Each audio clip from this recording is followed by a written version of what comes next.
ఈ తత్వము పరబ్రహ్మతత్వమై ఉన్నది. అంటే పరబ్రహ్మతత్వమై ఉన్నదంటే గొప్పగా, అది బ్రహ్మముగా గొప్పదై ఉన్నది, పరబ్రహ్మతత్వమై ఉన్నది. అంటే అన్నిటికంటా అతీతమైనది, దేశము కాలము వస్తువు ఏ దానికి కట్టుబడేది కాదు అని అర్థము. అనంతమైనది అనడానికి బ్రహ్మము ఒక మాట సూచిస్తుంది. బ్రహ్మము అనేది గొప్పది అని అర్థం, అన్నిటికంటా పెద్దది. బ్రహ్మము అనే మాట అన్నిటికంటా పెద్దది అని అర్థం. బృహత్వాత్ అన్నిటికంటా పెద్దది అంటే అనంతమైనది అని అర్థం. బ్రహ్మం అనే శబ్దానికి గొప్పది అనడమే ఇక్కడ వాచ్యార్థం, దాని యొక్క అర్థం. అందువల్ల సాపేక్షకంగా మరొక దానికంటే గొప్పదని అర్థం కాకూడదు. ఇక్కడ సాపేక్షకంగా ఇంకొక దానికంటే ఇది గొప్పది ఇది పెద్దది అని ఆ రకంగా అర్థం రాకూడదని ఆధ్యాత్మ శాస్త్రంలో పరం బ్రహ్మ అని వాడారు. లోకంలో దీనికంటే ఇది పెద్దది, దీనికంటే పెద్దది గొప్పది అంటాం కదా, ఆ గొప్పది అని రాకూడదని ఆధ్యాత్మ శాస్త్రంలో పరబ్రహ్మ అని వాడారు. పరం బ్రహ్మ అనే పదాన్ని వాడతారు, పిలుస్తారు. అందులో ఇలాంటి తత్వం సత్తని కానీ అసత్తని కానీ చెప్పడానికి ఎప్పటికీ కుదరదు. ఇలాంటిది సత్తని కానీ అసత్తని కానీ చెప్పడానికి కుదరదు. ఎందుకు చెప్పకూడదు? సత్తని కానీ అసత్తని కానీ ఎందుకు చెప్పకూడదు? ఎందుకంటే సత్తంటే లోకంలో సత్తంటే దేశకాలముని యందు కనబడే నామరూపాలు. సత్తంటే దేశకాలాలతో కూడబడే నామరూపాల యొక్క వస్తువు. అలాగే అసత్ అంటే దాని బీజరూపమైన కారణస్థితి. సత్ అంటే నామరూపాలతో కూడుకున్న వ్యాకృత ప్రపంచము. అసత్ అంటే నామరూపరహితమైన అవ్యాకృత బీజరూప స్థితి, కారణస్థితి. అందువల్ల ఇది దేశకాలాలకు అతీతమైనది బ్రహ్మము. సత్తు కాదు అసత్తు కాదు అని చెప్పడానికి కారణమే ఉన్నది. అందులో సత్తు అని కానీ అసత్తు అని కానీ ఎలా పిలుస్తాము? పిలవకూడదు కదా. ఏది సత్తో అది సృష్టి స్థితి భంగములతో కూడుకుంటుంది. ఏది సృష్టి స్థితి భంగమైందో అది బీజరూపకంగా ఉంటుంది. ఏది బీజరూపకంగా అది సృష్టి అవుతుంది. అందువల్ల ఇక్కడ ఈ రకంగా సత్తని కానీ అసత్తని కానీ పిలవరాదు. ఆది లేనిది దేశకాల వస్తు హద్దు లేనిది ఈ బ్రహ్మము. ఆది లేనిది దేశకాల వస్తు హద్దు లేనిది ఈ బ్రహ్మము. అందువల్ల అది సత్తు కాదంటే నామరూపాల ఉన్న కార్యరూపము కాదు, నామరూపాలుగా కనిపిస్తున్న కార్యరూపము కాదు. వ్యాకృత ప్రపంచం ఏదైతుందో అది పరమార్థ రూపము కాదు. వ్యాకృత రూపకంగా కనిపించే నామరూపాత్మకమైన జగత్ ఏదైతే ఉందో అది పుట్టే స్వభావం కాబట్టి అది పరమార్థం కాదు. అసత్తు కాదంటే నామరూపాలతో అది నశించి కారణరూపకంగా ఉంటుంది కాబట్టి అది అసత్తు కాదు. అందుకే సత్తు కంటే అసత్తు కంటే విలక్షణమై రెండిటికి నిత్య చైతన్యము చేత నేరుగా చూసే సాక్షి స్వరూపమైన తత్వము ఆ బ్రహ్మము అని అర్థం. ఆ బ్రహ్మ రెండిటికీ విలక్షణమైనది. అందులో పరం బ్రహ్మ అని చెప్పాలి తప్ప మత్పరం బ్రహ్మ అని అనకూడదు. అనాది మత్తని తీసుకోవాలి అని. అనాది మత్తని తీసుకుంటే అక్కడ మత్తు పెడితే మత్తుకు అర్థం ఉంటుంది. మత్పరం అని పెడితే ఇక్కడ మత్తుకి అర్థం లేకుండా పోతుంది, లుప్తం అయిపోతుంది. అలా పదం లుప్తం అవ్వకూడదు. రెండోది ఆ అర్థం రాకూడదు. ఇంకా సత్తు కాదు అసత్తు కాదని చివరిలో చెప్పాడు కాబట్టి సృష్టి స్థితి భంగమైన విషయాన్ని తీసుకురాకూడదు అని భగవత్పాదుల వారు ఇంత చక్కగా ఆనందంగా భాష్యాన్ని మనకి అందించారు. ఇప్పుడు నెక్స్ట్ విశిష్ట శక్తి మత్ ప్రదర్శనం విశేష ప్రతిషేధ చ ఇది విప్రతిషిద్ధం. అసాధారణ శక్తి విశిష్ట శక్తి మత్వ ప్రదర్శనం. విశిష్ట శక్తి అంటే అసాధారణ శక్తి అని అర్థం. విశేషమైన శక్తి కాదు, అసాధారణమైన శక్తి. అసాధారణమైన శక్తి ఒకటి. అసాధారణ శక్తి అనేది ఒకటి ఉందని తెలియచేయడానికి మత్వ ప్రదర్శనం. అసాధారణ శక్తి ఒకటి ఉందని తెలియచేయడానికి విశేష ప్రతిషేధ చ ఇది ప్రతిషిద్ధం. విశేషాలను తిరస్కరించడం ఏదైతే ఉందో ఈ రెండు ఒకదానికి ఒకటి విరుద్ధమై ఉన్నాయి. అందులో అసాధారణ శక్తి అంటే సృష్టి స్థితి భంగములు. సృష్టి సకల చరాచరము ఆ వాసుదేవుడు అని పేరు గల వాని యందు సృష్టి స్థితి భంగములు కలుగుతున్నవి. అవి అసాధారణ శక్తి కదా. అందులో అసాధారణ శక్తి ఒకటి ఉందని తెలుసుకోవడం, అలాగే దాన్నే ఆ విశేషాన్ని తిరస్కరించడం, రెండూ ఒక దానికి ఒకటి విరుద్ధమైనవి. అసాధారణ శక్తి ఒకటి ఉందని చెప్పడం తెలుసుకోవడం ఒకటి, రెండు విశేషాలను తిరస్కరించడం. అదే అది సృష్టి స్థితి భంగములు లేనిది అని విశేషాలని తిరస్కరించడం. రెండు ఒకదానికి ఒకటి విరుద్ధంగా ఉన్నాయి కదా. దాని యందు దేని యందైతే సృష్టి స్థితి భంగములు కలుగుతున్నాయో బాగుంది, దాని వల్ల నిషేధంగా చెప్తున్నావు. ఏమని? దాని యందు సృష్టి స్థితి భంగములు ఏవైతే ఉన్నాయో అవి లేవో అని తిరస్కరించడం. సత్తు అసత్తు అలా కుదరదు అని అందాం. దేని యందైతే సృష్టి స్థితి భంగములు కలుగుతున్నాయో అది సత్తుగాను, దేని యందైతే సృష్టి స్థితి భంగములు లేకుండా ఉన్నదో అసత్తుగాను ఇలా తీసుకోవడం కుదరదు. ఒకే దాని యందు విశేషాన్ని స్వీకరించడం తిరస్కరించడం ఒకే దాని యందు కుదరదు. తస్మాత్ ఇక్కడ పూర్తి చేస్తున్నాడు. తస్మాత్ అందువలన మతపో బహువ్రీహిణ సమానర్థత్వే అపి ప్రయోగ శ్లోక పూర్ణార్థ. అందువలన ఇక్కడ మతుప్ అనే ప్రత్యయము మతుప్ అనే ప్రత్యయం ఏదైతే ఉన్నదో అది బహువ్రీహికి ఒకే అర్థమైన దాన్ని ప్రయోగించి ఉండడం శ్లోకపదాన్ని పూరించినట్టుగా తెలియాలి. ఏ శ్లోకపదాన్ని ఇక్కడ శ్లోకపదాన్ని పూరించినట్టుగా తెలియాలి అంటే ఏది? అనాదిమత్పరం బ్రహ్మ అని శ్లోకపదాన్ని అనాదిమత్ పరం బ్రహ్మ అని దాన్ని పూరించినట్టుగా ఆ రకంగా తెలుసుకోవాలి. అందువల్ల ఒకే దాని యందు వాసుదేవుడైన అతని యందు సృష్టి స్థితి భంగములు కలుగుతున్నాయి కాబట్టి సత్తని, సృష్టి స్థితి భంగములు తిరస్కరించడం లేవు కాబట్టి అసత్తని అలా తీసుకోకూడదు. సత్తు అసత్తు అలా చెప్పకూడదు. అందులో పరం బ్రహ్మ అని తీసుకోవాలి, అనాదిమత్ అని తీసుకోవాలి, కానీ మత్పరం అటుపక్క పెట్టకూడదు అని ఈ రకంగా విశ్లేషించారు. అర్థమైందా? ఇది వ్యాకరణ స్వరూపం. ఇంకా బ్రహ్మము స్వప్రకాశ చైతన్య స్వరూపమైన నిర్విశేషం అవడం చేత సదసత్తులకి విలక్షణము. సత్తు అసత్తులకి రెండిటికి అది విలక్షణమై ఉన్నది ఆ బ్రహ్మము. అందువల్ల బ్రహ్మం యందు శక్తిమత్వం చెప్పడం అనేది ప్రస్తుతం విరుద్ధం. ఈశ్వర శక్తి అనేది చాలా చోట్ల వాడతాం, కానీ ఈ శ్లోకంలో బ్రహ్మం యందు శక్తిమత్వం అని చెప్పడం అనేది ప్రస్తుతం. ఇక్కడ మాత్రం ఈ శ్లోకంలో కుదరదు, శ్లోక పూరణ కుదరదు. అందులో ఆ కారణం చేత శ్లోకంలో మతుప్ అనే ప్రయోగము బహువ్రీహితో సమానమైన అర్థం కలదైనప్పటికీ కూడా శ్లోక పూర్ణార్థం కొరకు ప్రయోగించిందని గ్రహించారు. శ్లోక పూర్ణార్థానికే ఇక్కడ ప్రయోగించింది తప్ప ఇక్కడ బహువ్రీహి సమాసంగా తీసుకొని విశేషంగా చెప్పలేదు, శ్లోకాన్ని పూరించడానికే చెప్పింది. అర్థమైందా? శ్లోకం తయారవ్వాలి అంటే ఛందస్సు కుదరాలి. ఇప్పుడు కారికలు ఉన్నాయనుకోండి, కారికలు అంటే శ్లోకాలే. గౌడపాదులు కారికలు రాశారు, ఆయనకి తోచిందల్లా రాజేస్తే అవ్వదు. అతను బ్రహ్మజ్ఞాని కాబట్టి రాస్తే అవ్వదు. అది ఛందస్సు ప్రకారంగా ఉండాలి, ఛందోబద్ధంగా ఉండాలి. ఛందోబద్ధంగా ఉండి ఆ శ్లోకము, ఆ ఛందోబద్ధంగా ఉన్న శ్లోకానికి సరి అయిన అర్థం ఉంటే అప్పుడు తర్వాత వచ్చిన తరాలు దాన్ని ఆదరిస్తాయి, ఆదర్శవంతంగా తీసుకుంటాయి. ఇష్టం వచ్చినకి రాసేస్తే అవ్వదు, అది ఛందోబద్ధంగా ఉండాలి. అందులో ఇక్కడ శ్లోక పూర్ణార్థము ఇక్కడ చెప్పాడు. అనాదిమత్ అని, మత్ అనే దానికి విశేష అర్థం అక్కడ బహురీగా సమాసంగా కుదిరినా అలా తీసుకోకూడదు. ఆ మత్ అనేది శ్లోక పూర్ణార్థం చెప్పాడు, మత్తుకి అర్థం లేదు, శ్లోక పూర్ణార్థం అక్కడ చెప్పాడు అని శంకరాచార్య వారు పూర్తి చేశారు. అదే అనాదిమత్తుగా తీసుకుంటే అర్థం ఉంటుంది, మత్పరంగా తీసుకుంటే అర్థం లేకుండా పోతుంది. సరిపోతుందా పంచింగ్? ఇంకా అయిపోయింది వ్యాకరణం. మళ్ళీ కథలోకి వద్దాం.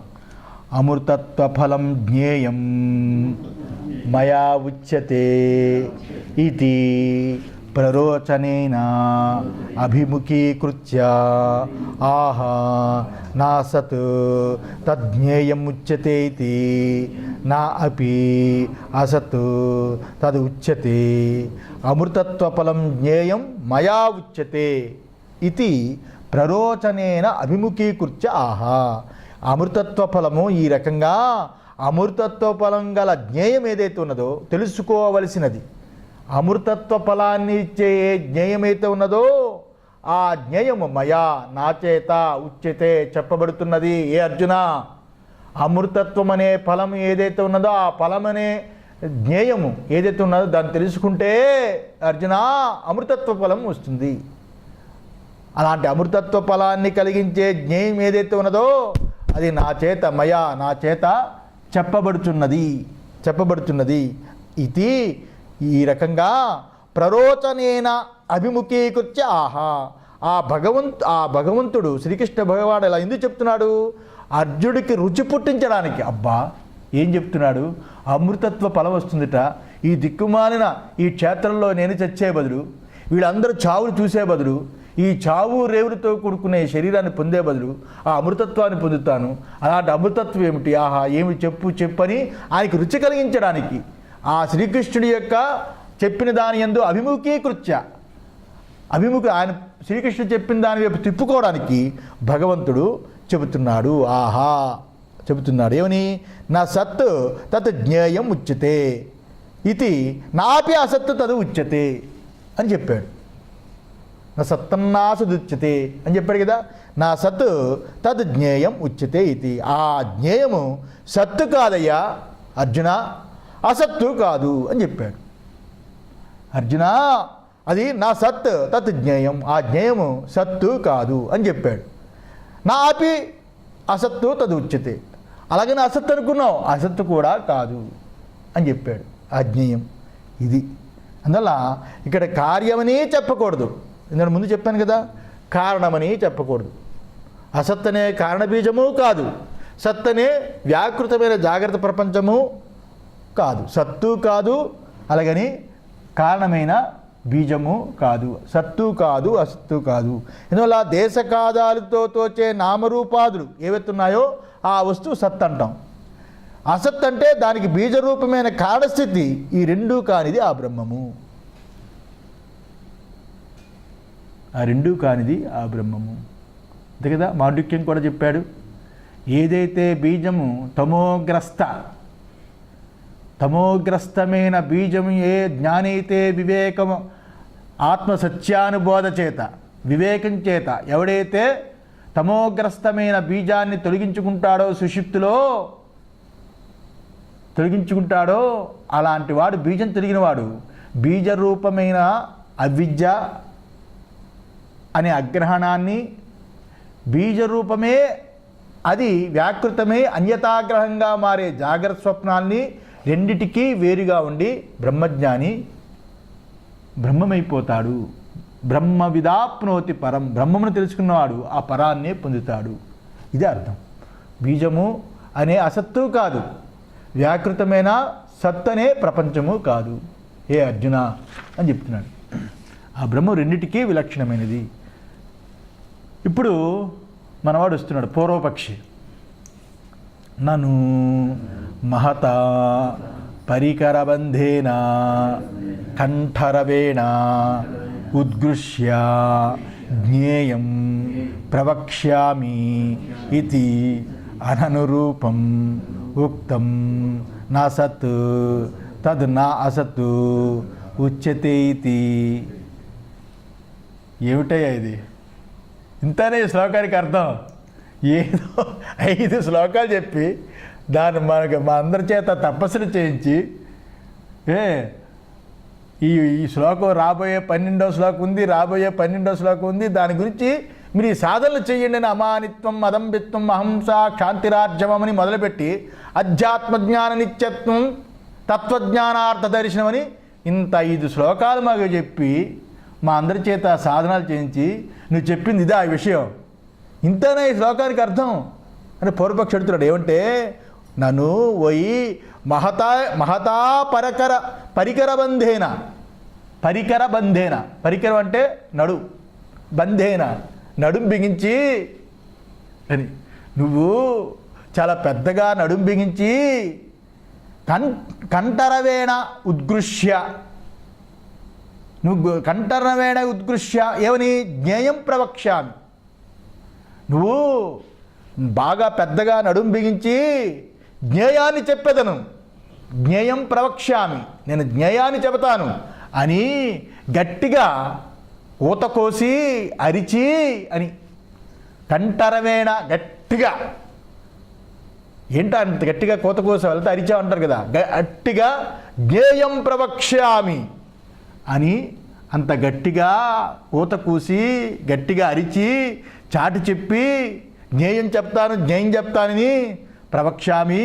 ఇత అనురూపం, దాని తర్వాత అది సత్తు కాదు అసత్తు కాదు అని చెప్పడం ఇది సమంజసమా అని పూర్వపక్షి అడిగాడు. అననురూపం ఉక్తం న సత్తు తదు నా అసత్తు ఉచ్యతేతి, అది సత్తు కాదు అసత్తు కాదు అని చెప్పడం సమంజసమా? ఇంతలాగా మాకు ఊరించి ఊరించి ఊరించి మాకు చెప్పింది ఇదా? గట్టిగా నడుం బిగించి కంఠ శోష కలిగేటట్టు గట్టిగా అరిచి జ్ఞేయాన్ని చెప్తానే అర్జున అని అని అని నువ్వు చెప్పేది ఇంతేనా? అది సత్తు కాదు అసత్తు కాదు. ఈ చిన్న వాక్యానికి ఇంత తపస్సులా, ఎంత అన్యాయము! ఈ వేదాంతం మాకొద్దు, ఇది సత్తు కాదు అసత్తు కాదు అని సిద్ధాంత్ అంటున్నాడు. సిద్ధాంత్ చెప్తున్నాడు, నా అనురూపం ఏవ ఉక్తం. అలా కాదయ్యా, అనురూపమే మేము చెప్పింది, సమంజసమే. అననురూపం సమంజసమేనా? అది సమంజసం కాదు కదా. ఇంతలాగా నడుం బిగించి కంఠంతో గట్టిగా అరిచి జ్ఞేయాన్ని చెబుతానని చెప్పి ఆ శ్రీకృష్ణ భగవానుడు చెప్పింది ఈరోజు కృష్ణాష్టమి నాడు, కృష్ణ పుట్టుడు రోజు రాదు, సత్తు కాదు అసత్తు కాదని చెప్పడమే ఇంతేనా అంటే సిద్ధాంతం అంటున్నాడు, నా అలా కాదు, అనురూపమే, సమంజసమే. ఏమని? అనురూపం ఏవ ఉక్తం, చెప్పింది సమంజసమే ఉన్నది. ఏమని? కథం సర్వాసు హి ఉపనిషత్సు జ్ఞేయం బ్రహ్మ నేతి నేతి. అది ఎందువల్లంటే ఆయన చెప్పింది సమంజసమే. ఎందువల్లంటే సర్వ ఉపనిషత్తులందు కూడా నాయన, సర్వ ఉపనిషత్తుని యందు కూడా జ్ఞేయమైన బ్రహ్మమును, ఆ జ్ఞేయమైన తెలుసుకోవలసిన ఆ బ్రహ్మం ఏదైతే ఉన్నదో అది బృహదారణ్యకము. ఏ ఉపనిషత్తులు చూసినా నేతి ఇది కాదు ఇది కాదనే చెబుతుంది బ్రహ్మాన్ని. అంతేగాని బ్రహ్మాన్ని దగాలని గుండెల్లో తీసి నుదిటి నుంచి ఇలా లాగి చేతిలోంచి ఇలా కానీ ఈ రకంగా బ్రహ్మము సృష్టించబడదు. దేశానికి, కాలానికి, అవయవాలకి, ప్రపంచానికి దేనికి లొంగనిది, అన్నిటికీ ఆధారమైనది. అలాంటి బ్రహ్మము వీటన్నిటినీ తొలగిస్తే ఆధార స్వరూపమైన బ్రహ్మము నేతి మార్గము ద్వారా తెలుసుకోవాల్సింది. ఉపనిషత్తులన్నీ ఆ రకంగానే చెబుతున్నాయి. ఇంకా ఏం చెప్తున్నాయంటే ఉపనిషత్తులు అస్థూలమను బృహదారణ్యకం 3:8 అది స్థూలము కాదు సూక్ష్మము కాదు. స్థూలము కాదు, అణువు కాదు అంటే సూక్ష్మము కాదు. ఇత్యాది విశేష ప్రతిషేధేన ఏవా నిర్దిశ్యతే నా ఇదం తదితి వాచః అగోచరత్వాత్. ఇత్యాది విశేషాల్ని నిషేధించడం చేత అది స్థూలము కాదు, సూక్ష్మము కాదు, మూర్తము కాదు, అమూర్తము కాదు, కారణము కాదు, కార్యము కాదు. ఈ రకంగా ఇత్యాది విశేషాలను నిషేధించి ఆ జ్ఞేయమైన బ్రహ్మాన్ని తెలియజేయడానికే అది ఇటువంటిది, తది ఇతి వాచః, అది ఇటువంటిదని ఈ రకంగా చెప్పడానికి అది రాలేదు. ఇదేం చెప్పింది? సర్వ విశేషాలను నిషేధించి ఆ బ్రహ్మను, ఆ జ్ఞేయమైన బ్రహ్మాన్ని తెలియచేసిందే కానీ సర్వ విశేషాలను నేతి అని ఇది కాదు, కారణము కాదు, కార్యము కాదు అని, మూర్తము కాదు, అమూర్తము కాదు అని, స్థూలము కాదు, సూక్ష్మము కాదని సర్వ విశేషాన్ని నిషేధించి ఆ జ్ఞేయమైన బ్రహ్మాన్ని తెలియజేసిందే కానీ ఈ బ్రహ్మ ఎటువంటిది అని చెప్పడానికి రాలేదు. ఇందువల్ల అగోచరత్వాత్, వాక్కి మనసుకి అందనిది, అగోచరమైనది. ఇందులో అగోచరత్వాత్. సూక్ష్మం అంటే మనసు ఊహిస్తుంది, స్థూలం అంటే చూసేస్తుంది. అందులో ఆ మనసుకి స్థూలంగా తోచేది కాదు, సూక్ష్మంగా ఊహించేది కాదు. రెండిటికి ఆ వృత్తికి అనుభవ రూపమై ఉన్నది ఆ బ్రహ్మము. అందువల్ల అది అగోచరత్వాత్. అందులో ఆత్మస్వరూపాన్ని వాక్కు వలన కానీ వాక్కు వల్ల వర్ణించడము సాధ్యము కాదు. అగోచరత్వాత్. శృతి ఈ క్రింది కథ ఈ రకంగా చెప్పింది. ఒక కథ, ఒక బాష్కలి BASKALI బాష్కలి అనే అతడు బాధ్వనుడు అనే అతన్ని బ్రహ్మస్వరూపం తెలుసుకోవాలని కోరికతోటి ప్రార్థించాట. బ్రహ్మస్వరూపాన్ని తెలుసుకోవాలని దానితో అతను ప్రార్థించాట.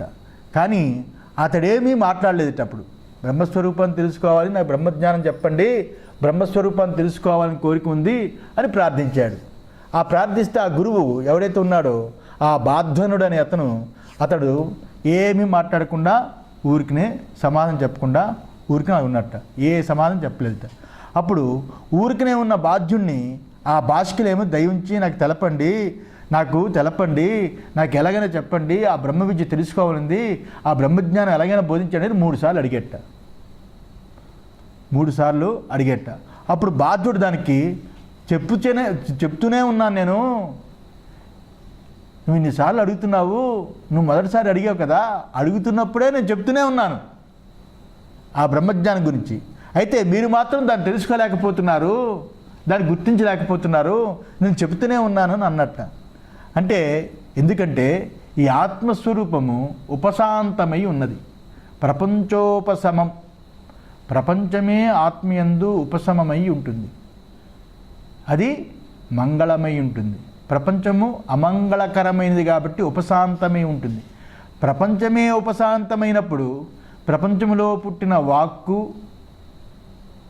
నేను అనే బుద్ధి ప్రపంచంలోనే ఉపశాంతమైపోతాయి. అందులో బ్రహ్మతత్వాన్ని దేంతో బోధించాలి? ఆ బ్రహ్మజ్ఞానికి ప్రపంచోపశముడై ఉన్నాడు. చెబుదామంటే వాక్కు ఉపశమనం అయిపోయింది ప్రపంచంతో సహా. అలాగే ఆలోచించి వీడికి ఎలా బోధిద్దామా అని ఆలోచిద్దామంటే ఆ బుద్ధి కూడా ప్రపంచంతో సహా ఉపశాంతమైపోయింది, ఉపశమమై ఉండిపోయాడు. అందువల్ల ఉపశాంతుడై ఉన్నాడు అని అన్నట్ట. అంటే జ్ఞేయమైన బ్రహ్మము ప్రపంచోపశమమై ఉన్నది. స్థూలంగా ఉన్న వస్తువునికి కూడా అసాధారణ గుణాల చేత వర్ణించవచ్చు. స్థూలంగా ఉన్నది ఏదైతే ఉన్నదో అన్నిటికంటా స్థూలమైందంటండి, అన్నిటికంటా స్థూలమైనది ఏంట్రా? పృథివీ. అన్నిటికంటా సూక్ష్మమైనది ఆకాశం, అంతే కదా. అన్నిటికంటా స్థూలమైనది పృథివీ, అన్నిటికంటా సూక్ష్మమైనది ఆకాశం. అందులో స్థూలమైన వస్తువుని వివరించవచ్చు, ఇంకా లోకంలో ఏవైనాను వివరించవచ్చు. అయితే స్థూల సూక్ష్మ రూపాలు ఏవైతే ఉన్నాయో వాటికి వేరై నిర్ధర్మకమైన ఆ పరబ్రహ్మాన్ని ఎవరైనా కానీ ఎలా వర్ణిస్తారు? సూక్ష్మమైన ఆకాశాన్నైనా వర్ణించవచ్చు, స్థూలమైన భూమినైనా వర్ణించవచ్చు. స్థూలము వలె భూమి వలె కాదు, సూక్ష్మం వలె ఆకాశం వలె కాదు. స్థూలము సూక్ష్మము రెండూ కానీ ఆ బ్రహ్మాన్ని ఏమని వర్ణించాలి, ఎలా వర్ణించాలి? అందులో స్థూల సూక్ష్మం రెండింటికీ ప్రకాశపరిచే ఆ జ్యోతికి, ఆ రెండింటినీ ప్రకాశపరిచే జ్యోతులకి జ్యోతి ఉన్నది. ఆకాశాన్ని ప్రకాశింపపరుస్తుంది, సూర్య చంద్ర నక్షత్రాదులు స్థూలమైన భూమిని ప్రకాశింపచేస్తుంది. ఇలాంటి స్థూలమైన భూమికి సూక్ష్మమైన ఆకాశానికి రెండిటికి ప్రకాశింపచేసే ఆ జ్యోతికి జ్యోతి ఉన్నది.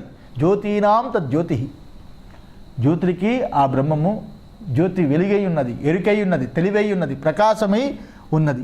అలాంటి ఆత్మవస్తువుని విషయీకరించి ఇదిగో ఆత్మని చింతించడానికి కానీ వర్ణించడానికి కానీ ఎప్పుడు సాధ్యము కాదు. అయితే అది మన స్వరూపమైన ఆత్మయే. అయితే అంత పెద్ద సూక్ష్మమైన ఆకాశము కాదు, ఇంత స్థూలమైన భూమి కాదు, ఆ సూర్య చంద్ర నక్షత్రాలు అనే వాటిని కూడా ప్రకాశింపజేసే ఆత్మ అన్నప్పుడు ఆత్మ ఎక్కడ ఉన్నది? యో వేద నిహితం గుహాయాం పరమే వ్యోమన్. అది మన స్వరూపమై ఉన్నది, ఆత్మస్వరూపమై ఉన్నది, అద్వితీయమై ఉన్నది. అందువల్ల దానిని ఏ రకంగా వేదనల చేత కానీ అలాగే ఇంద్రియ ప్రత్యయాల చేత కానీ తెలుసుకోలేనిది. వేదన అంటే బుద్ధి యొక్క దానితో కానీ జ్ఞానేంద్రియాల చేత కానీ తెలుసుకోవలసింది కానిది. అంటే స్వరూపంలో ఆత్మను వర్ణించడానికి సాధ్యం కాదు, ఆత్మని ఇదిగో అని వర్ణించడానికి సాధ్యం కాదు అని ఇక్కడ గుర్తు చేయడానికి శృతి నేతి నేతి అని చెప్పడమే తప్ప శృతికి వేరే మార్గమే లేదు. ఆ బ్రహ్మతత్వాన్ని శృతి నేతి నేతి అని చెప్పడమే తప్ప శృతికి కూడా ఆ బ్రహ్మతత్వాన్ని చూచే భాగ్యం లేదు. శృతి చూపించిందా? ఇదిగో అగ్నిని కట్టి చూపిస్తే అగ్నిలో కట్టి ఏ రకంగా లయమైపోతుందో, కట్టెతనం పోయి అగ్నిగా మిగిలిపోతుందో, శృతి బ్రహ్మాన్ని చూపించిందా? శృతి యొక్క స్వరూపమే కోల్పోతుంది, అప్పుడు శృతి లేకుండా పోతుంది. శృతి మన గురించని ఆ బ్రహ్మతత్వాన్ని నేతి నేతని దాన్ని నిషేధ రూపకంగా తెలియజేస్తుంది, కానీ ఇదిగో బ్రహ్మమని చూపించదు అని అర్థం. ఓం సహనావతు సహనో భునక్తు సహ వీర్యం కరవావహై తేజస్వినావధీతమస్తు మా విద్విషావహై. ఓం శాంతి శాంతి శాంతి. రేపు బ్రహ్మము ఉన్నది లేదని